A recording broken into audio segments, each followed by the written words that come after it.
अस्सलाम वालेकुम दोस्तों, आज आपकी रिक्वेस्ट पे मैं देगी कौरमा बना रहा हूँ। बहुत सारे दोस्तों ने मुझे रिक्वेस्ट किया है कि आप कौन से मसाले यूज़ करते हैं, बहुत टेस्टी होता है आपका देगी कौरमा।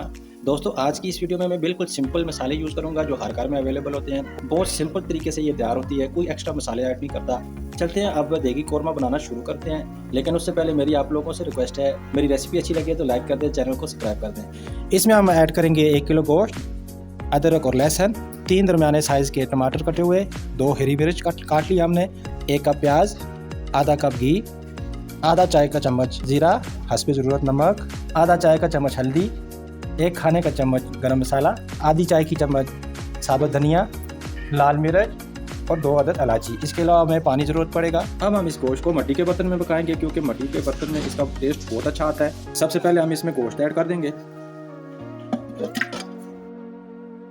गोश्त ऐड करने के बाद हमने प्याज ऐड कर दिया, उसके बाद अदरक और लहसुन ऐड कर देंगे, टमाटर ऐड कर देंगे।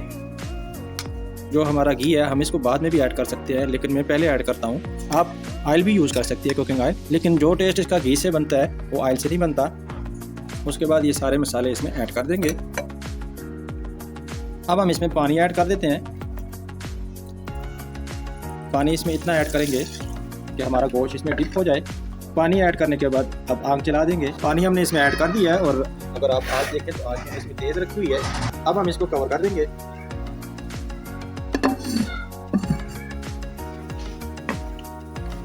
दोस्तों अभी आप देख सकते हैं पानी में जोश आ गया है। अब हम आंच को हल्का करेंगे और इसको मीडियम आंच पे तकरीबन 1.5 घंटे के लिए रख देंगे ताकि हमारा गोश्त मुकम्मल गल जाए। तकरीबन 1 घंटा गुजर गया है और हमारा इसमें पानी भी खुश्क हो गया है। और अगर आप देख सकें तो बिल्कुल ये आपको ऐसे लग रहा होगा जैसे देगी कौरमा होता है। मैं आपको चेक करवा देता हूँ कि हमारा घी जो है वो ऊपर आ चुका है। अब हमने इसको मज़ीद 10 मिनट तक भूनना है क्योंकि हमने गोश्त को पहले भूना नहीं था और हमारे जो अभी प्याज और टमाटर वगैरह है अभी उन्होंने अपना जायका नहीं छोड़ा। 10 मिनट भूनने के बाद वो जायका छोड़ देंगे, तो इसको मज़ीद 10 मिनट तक और भून लेते हैं। इससे गोश्त की कोई थोड़ी बहुत स्मेल होगी तो वो भी ख़त्म हो जाएगी। घी ऊपर आ गया है और अब चेक कर लेते हैं इसको।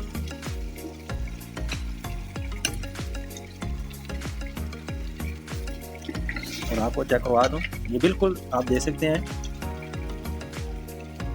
देगी कौरमे की तरह है और ये खाने में भी बहुत है, इसकी खुशबू तो बहुत ज़बरदस्त आ रही है। अब हम इसमें चेक कर लेते हैं। गोश्त भी हमारा बिल्कुल गल चुका है इसमें।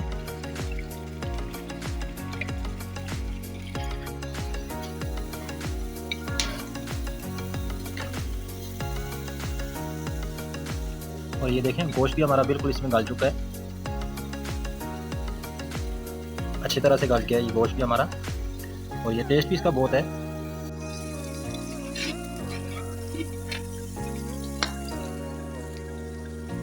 बिल्कुल देगी कौरमे की तरह आपको इसका टेस्ट आएगा।